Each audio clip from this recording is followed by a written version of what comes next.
Today we're diving into the one fight every fan has been waiting for. A huge clash that was never shown in the comics, Omni-Man vs Battle Beast. It's the biggest fight between the most feared Viltrumite warrior and the most savage fighter in the universe. But before we get to who would win, let's talk about the most important clue to the outcome. Why didn't Omni-Man help Mark? To find our answer, we have to go back to the battle at Machine Head's hideout. As his son Invincible and the Guardians of the Globe were being brutally beaten by Battle Beast, Omni-Man appeared and did nothing. He flew above, watching from a distance, letting his son get beaten up. It seems cold, but if you look closer at Nolan Grayson's character, you see something else. Nolan is a smart and tough warrior. If he was sure he could win fast and easy, he would have stepped in to save his son. His choice to just watch is a big, quiet sign that he knew how dangerous Battle Beast was. The inaction means Nolan knew a fight with Battle Beast could be long and messy. It would not only show who he really was, but also put his secret life and his own safety in real danger. This unspoken part of the story shows us more about their power than any single action could. To figure out who the winner is, we will look at three main points. We will go point by point, and at the end we will have our final answer. The first point, strength and speed. Let's start by comparing the most basic but most important traits, strength and speed. On one hand, we have Omni-Man, a product of a warrior race whose body is made of smart atoms that makes him virtually indestructible and able to perform amazing feats. These smart atoms are a unique molecular structure that releases energy to strengthen the bonds between his molecules, making him highly resistant to physical attacks. This also means that he has a degree of mental control over them. His strength is truly immense. He famously claimed he stopped a Texas-sized asteroid, a feat that experts have calculated as a moon-level display of strength. On Earth, his single-handed decimation of the original Guardians of the Globe remains a brutal testament to his combat superiority, as he effortlessly punched right through the immortal and snapped War Woman's neck, two of the planet's most powerful beings. Where is he? Where is Omni-Man? Where is he? Where is Omni-Man? Where is Omni-Man? Where is he? Where is Omni-Man?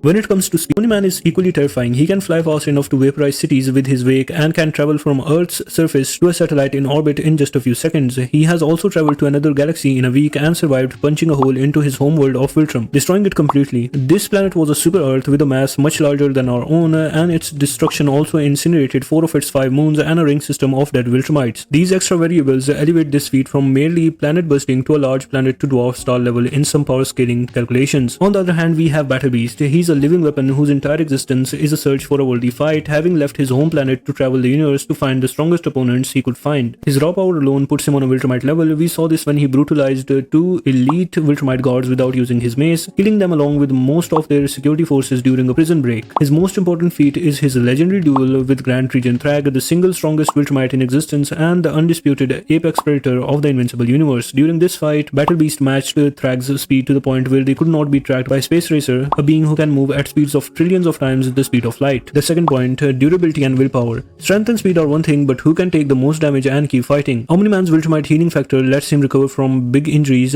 though serious damage to his heart or brain can kill him. His toughness is well known. He easily survived a giant nuclear laser with only a nosebleed and was not hurt by explosions the size of buildings. He also withstood a bull rush from the Immortal that created a crater and was not affected at all by the punch to the jaw from Invincible himself. He can also withstand extreme heat up to 6,000 degrees Fahrenheit and even the surface of the sun for short periods of time. But Battle Beast is on another level. His core motivation is to find a truly worthy opponent and a glorious death in battle. This means he is entirely without fear or a desire to save himself, which makes him an opponent of unparalleled danger. His unique code of honor is a testament to the willpower. In his confrontation with Grand Regent Thrag, Battle Beast refused to fight a weakened enemy when the Ragnars disemboweled Thrag. Instead, Battle Beast chose to disembowel himself to level the playing field. The fight then went on for a staggering 3 days straight, a feat of unmatched stamina and durability that no other character in the series can claim. While Battle Beast lost the fight and was killed, his performance was miraculous. He inflicted severe injuries upon Thrag, including biting off part of his head and taking out one of his eyes. After the fight, Thrag was left barely hanging on to life and passed out from his wounds, a clear sign that Battle Beast had pushed him to his absolute physical limit. To remember the duel, Thrag wore Battle Beast's hide as a cape, a sign of respect for his opponent and a grim reminder of the challenge he had faced. The third point, combat styles and the hierarchy. Now let's look at how they fight and how they fit into the bigger picture of the Invincible universe. Nolan's fighting style is a direct result of his Viltrumite training. It is careful, fast, and on purpose. His way of fighting is not a brawl but quick, surgical strikes aimed at ending a fight with the most force and least wasted effort. He's rarely seen making jokes, which makes him seem calm, confident, and in control. A classic Viltrumite move is the knife hand technique, where they fold their hand to slice through an opponent's skin with a cutting motion. This move is taught to all Viltrumites but is most effective when executed by the strongest of their kind, underscoring Nolan's place in the hierarchy. Battle Beast, on the other hand, is a living weapon who follows a strict code of honor and is always ferocious. He uses his incredible physical strength, his raw claws and fangs, and his mace to inflict lethal damage. He would not run away or show fear but would welcome the challenge, turning the fight into a brutal close battle where they wear each other down. His strategy is pure, unadulterated ferocity. Let's put their feats side by side in this quick visual. To determine the victor, we must look at the established power structure of the Invincible universe. This is a basic rule of power scaling, and the series gives us the clear facts we need for a final answer. The argument is built on 3 clear facts. Number 1, Grand Regent Thrag is the strongest character in the Invincible universe. His feats prove he is the top fighter. This is also shown in his fight against both Omni-Man and Invincible at the same time. Thrag was able to fight both of them alone and nearly kill them. In that fight, Thrag literally tears Nolan's entire body in half as Mark watches. Number 2, Battle Beast is Thrag's spear in a fight. His duel, which lasted for days and left Thrag almost dead, is a feat no other character can claim. His ability to wound Thrag and endure his assaults for so long places him on a comparable level of power. Number 3, Omni-Man is clearly weaker than Thrag. Multiple analysis confirm that Thrag had much easier time with Omni-Man in their confrontations than he did with Battle Beast. Omni-Man is clearly stated to be weaker than Thrag. The fight where Thrag almost kills Nolan and Mark single-handedly proves this. Using simple logic, the conclusion is unavoidable. If Thrag is the most powerful and Omni-Man is clearly weaker than him, while Battle Beast is shown to be Thrag's peer in combat, then Battle Beast is clearly superior to Omni-Man. In a fight between them, the winner would not be decided by who lands the first hit. Nolan would likely start with a fast attack of huge power, trying to end the fight quickly and efficiently, just as he did with the Guardians of the Globe, but Battle Beast would not be beaten so easily. His toughness is on par with the Viltrumites he can casually hurt, and his will is unbreakable. He would not run away or show fear, but would welcome the challenge, turning the fight into a brutal close battle where they wear each other down. The deciding factor would be Battle Beast's capacity for a long, gruesome fight and his unique ability to inflict lethal damage with his claws and weapons. While both fighters can heal, Battle Beast has proven he can physically hurt the one character Nolan cannot beat. Omni-Man's strategy depends on control and a quick win. Battle Beast's strategy is pure brutal ferocity. He would last through Nolan's first attack, and with each passing moment, his unyielding nature would slowly wear Omni-Man down.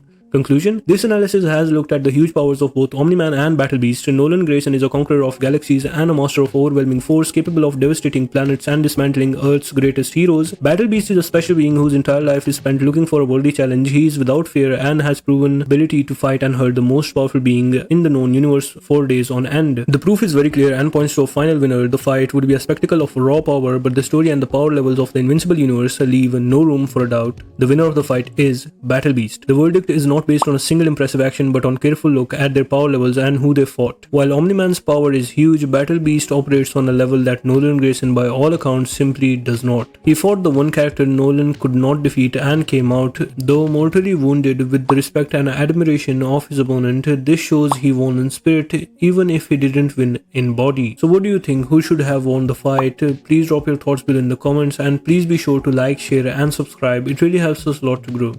Thank you.